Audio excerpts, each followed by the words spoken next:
Alberta O. Jones Park is a story of tragedy turned triumph.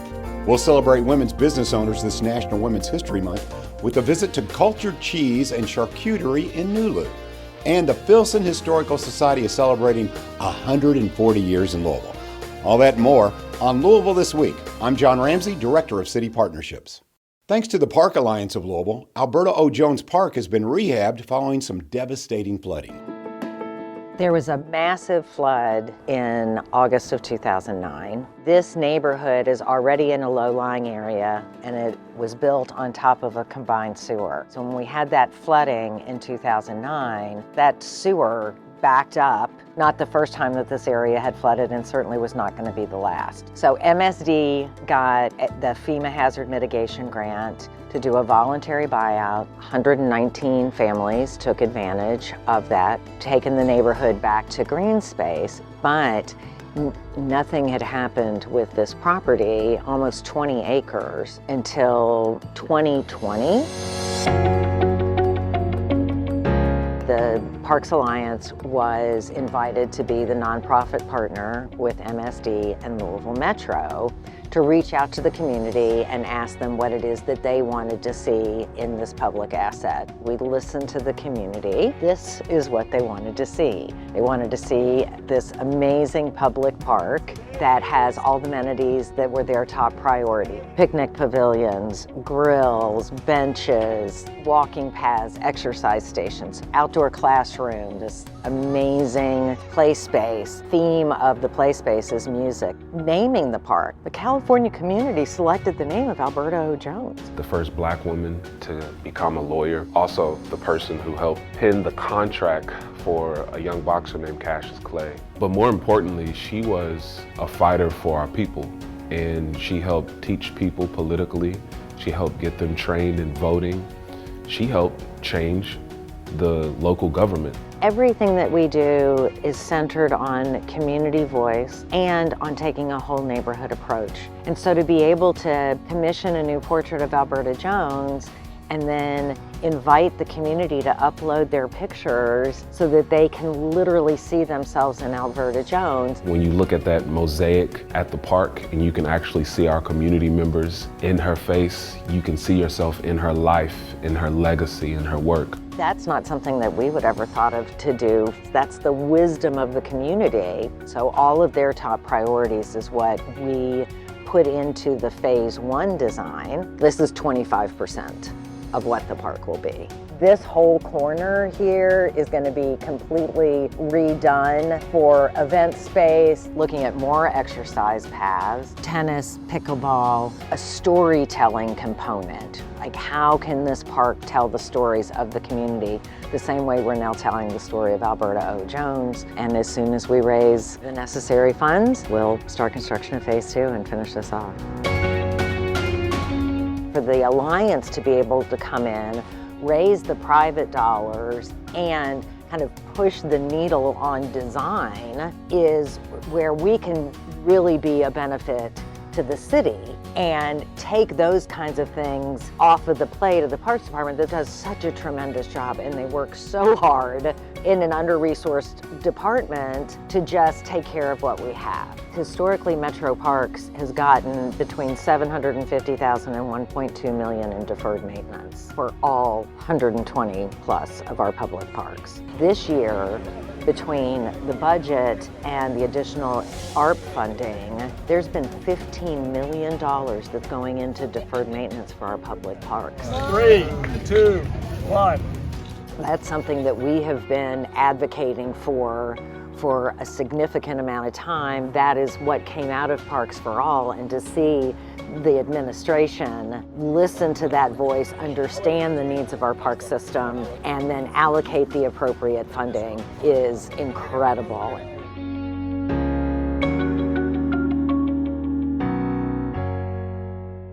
District 6 Metro Councilman Philip Baker laid down a challenge to his fellow Metro Council members and the public to help Brightside keep our city clean and safe. Every citizen in Louisville, every neighbor, no matter who you are, who you love, who you pray to, We're all in this together. Every one of you all deserve a clean, safe, and vibrant neighborhood. And that's what Brightside's all about. Brightside is a public-private nonprofit. We are part Louisville Metro Government Agency and part foundation. We exist to keep Louisville clean, green, and beautiful for our entire community. I love Brightside events. Every time I see one, no matter, even if it's in my district, I try to stop by, tell the residents hello. We all see litter every day. We all talk about it. You've heard it in the news. It's one of our mayor's priorities in our community. And when there's litter present, it makes bringing new people into our community kind of hard to do, whether that be a new business that's looking to locate to Louisville or just bringing in your friends from out of town. People notice it. Sometimes we look at public safety as policing, but it also is about how we give our community things to do in a positive way. Whether it's the tree that helps you go upon your day and keeps you in the right mental framework, that's public safety. And it's Trash for Cash that is $100 per square mile for 501c3s and neighborhood groups. When I say safe, clean, and vibrant, I mean Brightside covers it all. I often tell people that Brightside is an organization of 30,005, but only 5 of us actually work in our office. The other 30,000 people that make up our Brightside family are volunteers, donors, sponsors, and partners. We couldn't do nearly any of the work that we do in our community without our volunteers to help us do that. It's a good place where we come together, and it's good for our mental health. It's good for our well-being, and it's good to sometimes get out of the box and get back to nature. It takes all of us working together in our community-wide cleanups and neighborhood cleanups to really make a difference. So I issue a challenge to you, yes you, to pick up trash, to go on the Brightside website, to be able to join and partner and volunteer in your neighborhood. Yes, your neighborhood. Because Brightside's doing great things to help our city come together and help our cities be clean, safe, and vibrant. I challenge not only you, but I also challenge my fellow council members to a 30-day challenge to see how we can join with Brightside and make our communities better, safe, clean, and vibrant. For anyone who's looking to get involved this spring, you can go to our website, www.brightsideinc.org, and find all of our spring events, from our community-wide cleanup, our Brightside Sweep and Sips, any number of other things that we've got going on. All the information is there. You can also find us on all of your social media channels. We're Brightside Louisville or Brightside_ on X. We'd be happy to have you out this spring to volunteer with us. Speaking of Brightside, they held their second annual Plogging Across the Bluegrass event recently. What is plogging? It's where volunteers pick up trash, put it in a trash bag, and run. Hi. Sign in here and get a waiver. Okay. This is the second annual Plogging Across the Bluegrass. There's going to be 5 different zones. Go straight up and hit these diagonals. We can't pick that up. No glass. I'm doing my practicum hours for elementary school. Brought my daughter with me. She's a student manual. Any opportunity that I can to help make Louisville more beautiful, I would love to do that. You too. You never know what you're going to find. I just have good eyes. VET, very important, very experienced trash collector. We participated in this last year. It's really important to us to be out here with the community and get to know our neighbors and also work together on making our neighborhood better. So it's something you can do for yourself, for your community, and for the environment all at the same time. Where do you start? Where do you finish? And that's always a big question.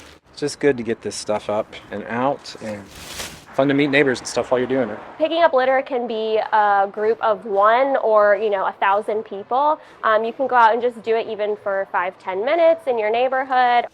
Thank you all again. We hope to see you. We have this every month through November, so please come back.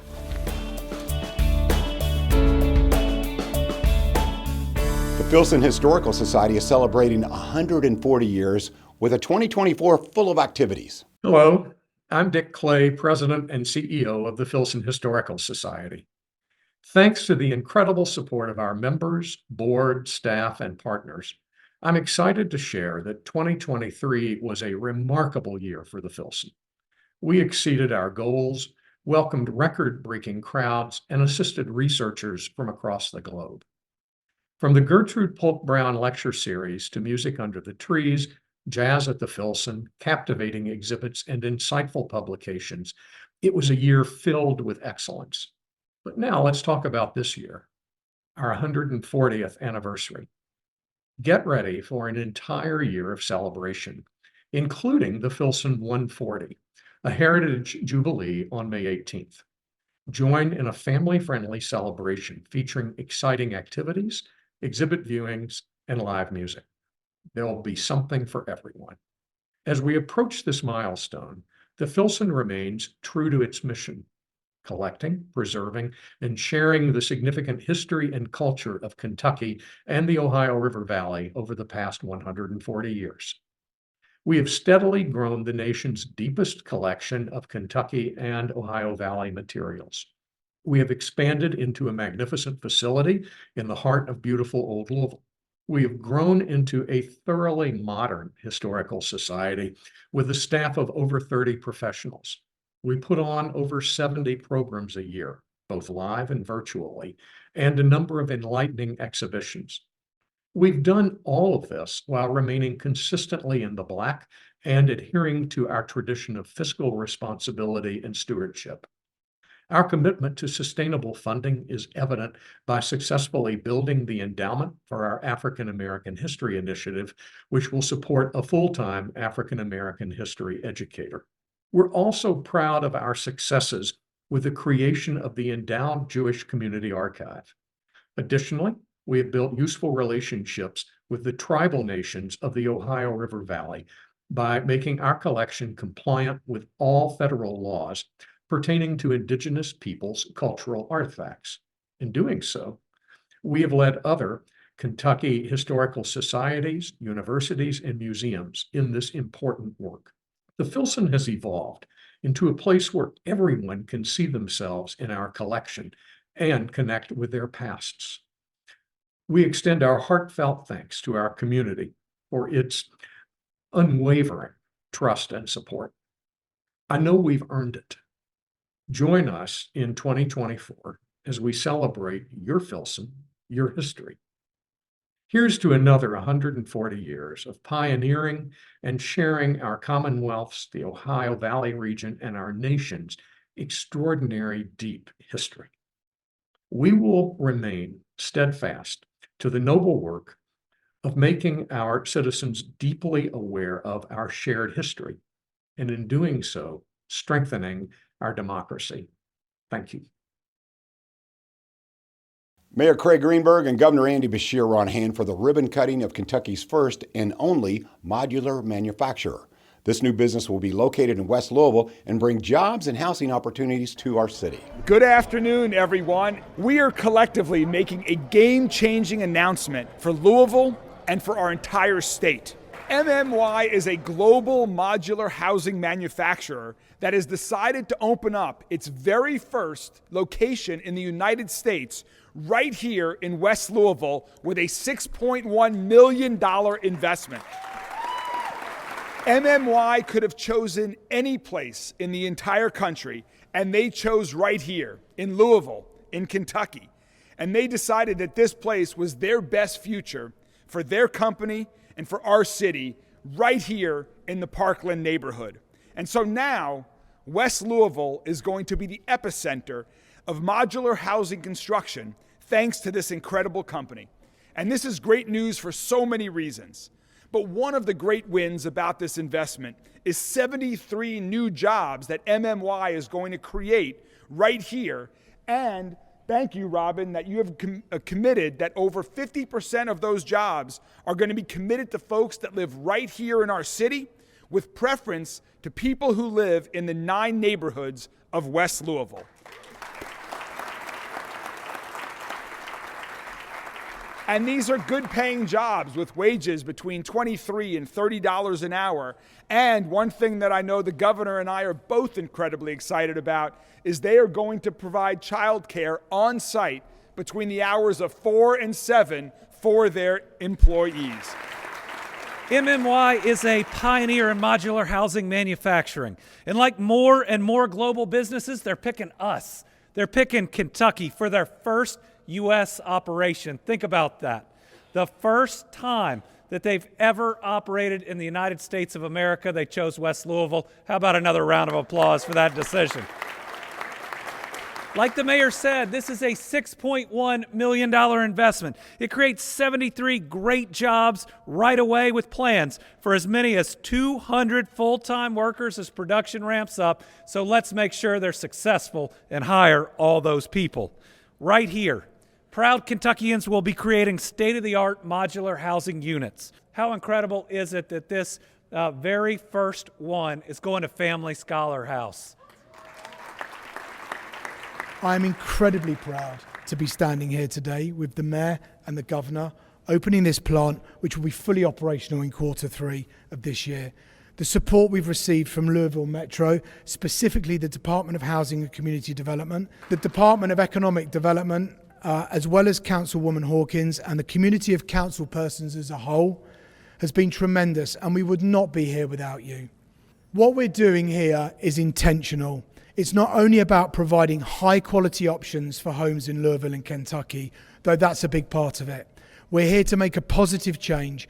Parklands is now our US home, and we're committed to driving economic growth, transforming this old site and putting local residents first for jobs. We aim to make a real difference in this community by focusing on what we can achieve together in the future.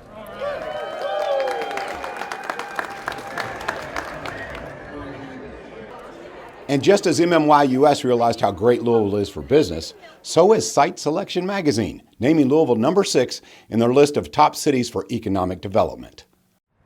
Hey Louisville, I've got some great news to share. Louisville was just named as one of the top 10 cities in the country by Site Selection Magazine for economic development. That's right, we're beating out Nashville, Cincinnati, Columbus, and all of those other cities, because right here in Louisville is being recognized as a great place nationally for what we're doing to create jobs and economic opportunity for everyone. We are moving in a new direction. Let's continue to work together to make Louisville a safer, stronger, and healthier city for everyone. We're celebrating Women's History Month with a look at female-owned Nulu business, Cultured Cheese and Charcuterie.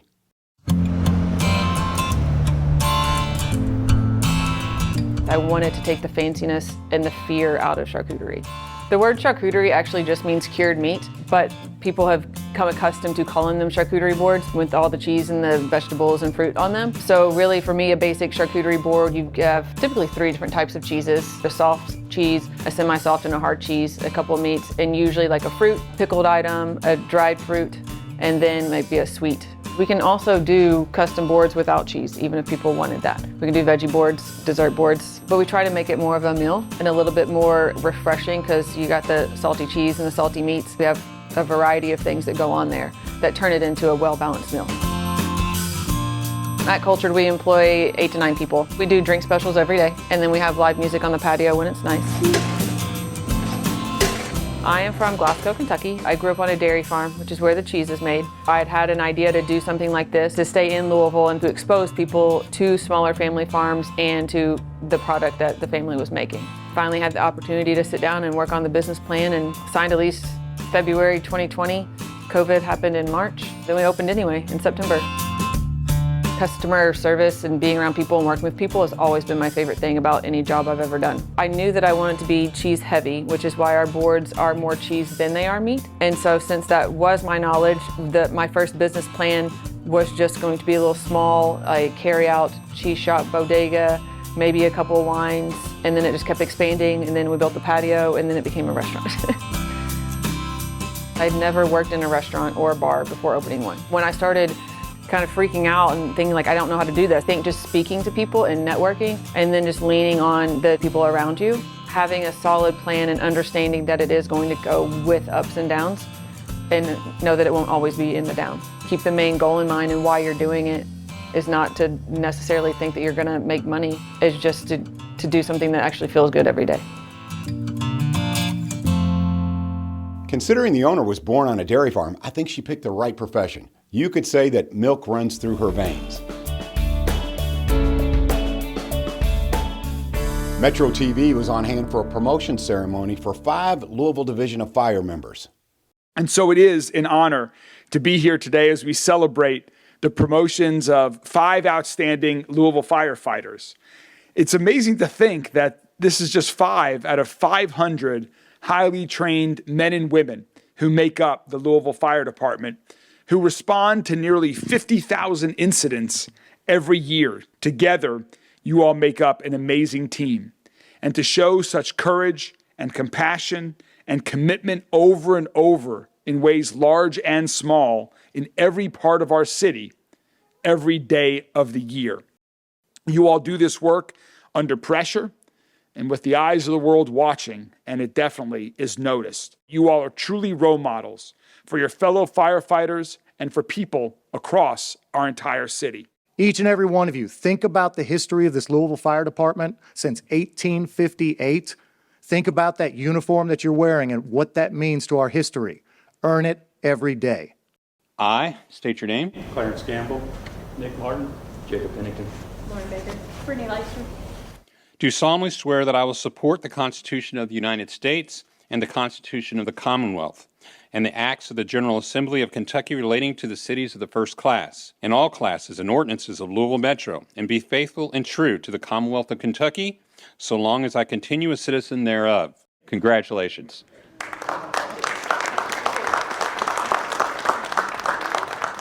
The public had a chance to learn more about the city's 9th Street Reimagine project recently. What's so exciting about the Reimagine 9th Street project is that we've heard about the 9th Street divide for as long as I've been living. What the Reimagine 9th Street project does is present a 9th Street opportunity for the communities and really reuniting neighborhoods of Russell and downtown. And thinks about how we can make it a safer place with amenities that everybody can look forward to. So that's what's so exciting about this project. This is our public opportunity to say, hey, this is finally happening. We need your help to get to the right plan at the end of this. This is an opportunity for the public just to come out to become informed about the project, but also to put their 2 cents in and to let us know, hey, this is what's important to me. You know, I learned a little bit, need to know more. There's an opportunity for the city in the West End. We just got to make sure that it doesn't displace any of the residents and people have a voice to speak up on what their concerns are. I have long been excited about the initiatives to help knit the city back together by reimagining 9th Street. This is an exciting day and there's only good things ahead. It's so important that the people who are directly living on both sides of 9th Street and in downtown are part of the Reimagine 9th Street project. We want to really prioritize the amenities and the ideas and the things, the very specific details of what we can put on 9th Street that's going to make their life better and safer. Economic development brings ownership. You know, you need all of that for a neighborhood to flourish, so you incorporate that into the community and part of the development of Reimagine 9th Street, and there you have it. Part of what would make 9th Street a community space that we so desperately need is to have it more walkable. Every effort is stronger when more and more people are part of that effort. It's going to change their life. That's their daily movement, activities with just the redevelopment of 9th Street. So, you know, that's something you might want to stay ahead of. Put yourself in the room, put your boots on the ground, let your ideas be known. And with that, you know, there's no complaints. The streets are not metro governments. The streets are owned by the community. This is your opportunity to come and say, hey, this is what I would like to see in my neighborhood. This is how I like to get around in my neighborhood. These are the things that make me feel safe in my neighborhood. So this is an opportunity as a citizen to really be involved in the process. The Reimagine 9th Street project is a project that is reuniting the neighborhoods of Russell and downtown. There was so much on 9th Street. It was once a vibrant corridor filled with Black businesses and Black retail. As we reimagine 9th Street together, both with Russell, downtown, and Greater Louisville, what can we put there that will really give us inspiration and hope that we will move forward together as a community? Our next public meeting will be June 6th. Come out to the meeting. Tell us what you think. We want to hear what you think about the designs in June and in November. Louisville Metro Animal Services has some wonderful pet foster parents, like the family taking care of Olive. Oh, it's a squeaky toy. You like squeaky toys, Scott? Hey guys! Today we're back with Olive. She's been having a hard time finding a forever home because she wants to be the only pet in the house and she wants to be the queen. And she loves cuddles and snuggles and treats. Olive, sit. Hey girls. You can get a meet and greet at LMAS. And you can file adoption online. Bye!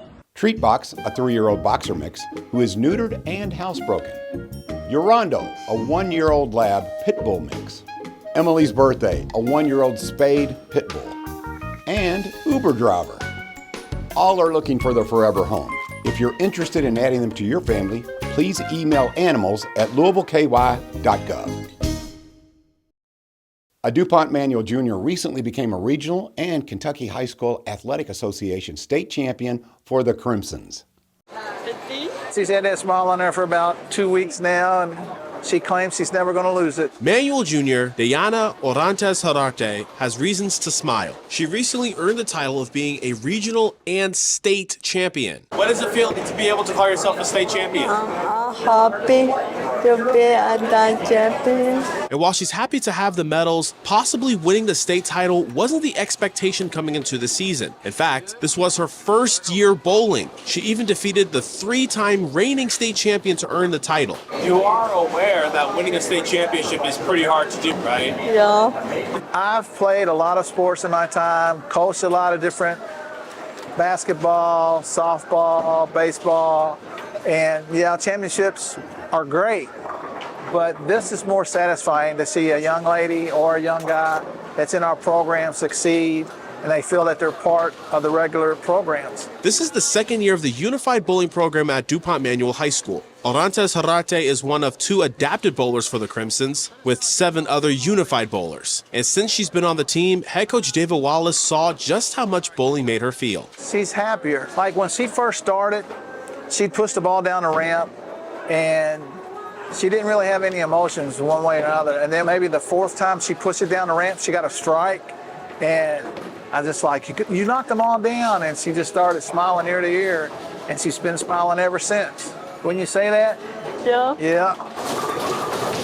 Being a state champion is one reason to smile. Another reason, getting school-wide praise from the student body is another. The kids at Manual will treat her like the state champion she is. Just to see the smile on her face, that's the whole thing. That's what it's worth.